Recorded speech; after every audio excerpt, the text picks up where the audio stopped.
ហ៊ុនសែនចាញ់ឆ្នោតណើយចាញ់ឆ្នោតហើ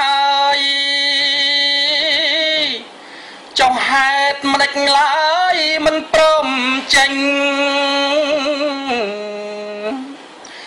ឬមួយរងចាំតលតែរៀងដេញឲ្យសែនអើយចុះចេញពីអំណាចបើសែនក្បាលរឹងមិនព្រមចុះគឺសែនគិតខុសកើតទុកតម្នេញ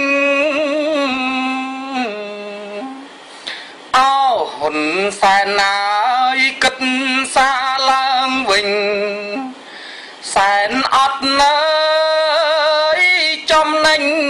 គឺមានតែខាតសែនឃើញច្បាំងហើយស្ដាំកាដហ្វី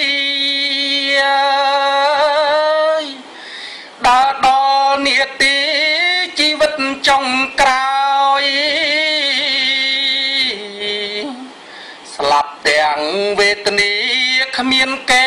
ឈ្មោះឡើយមេរៀនអើយនេះហើយពួកដឹកនាំផ្ដាច់ការផែនការក៏5ខ្មែរចាំមិនភ្លេចយួនវាប្រើល្បិចបំភ្លេចបំផ្លាញឲ្យខ្មែរទៅស្លាប់រួចវាចូលភូមិបង្ខំរំលោភបំពៀនកូនខ្មែរអីលើជាតិយើងខ្លាចជាជាតិកម្មប្រឡាក់ដុតតាមដោយស្នាមឈាមខ្មែរយួនបានរៀបចំបងវិលបងវ៉ែឲ្យខ្មែរនិងខ្មែរបែកសាមគ្គីគ្នាសូមខ្មែររួមឈាមក្រោកឡើងប្រឆាំងកំចាត់ពួកខ្មាំងនិងបរិវារដេញវាឲ្យផុតពីដែនកម្ពុជារួចយើងការពារខ្មែរសុខសាន្តអើយខ្មែរអើយចូលចាំ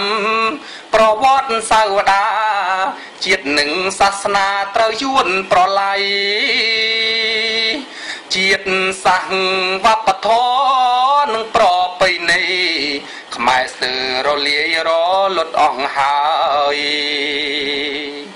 ប្រលឹងវរៈជនខ្មែរគ្រប់ជំនាន់សូមជួយដាស់តឿនកូនខ្មែរទាំងឡាយ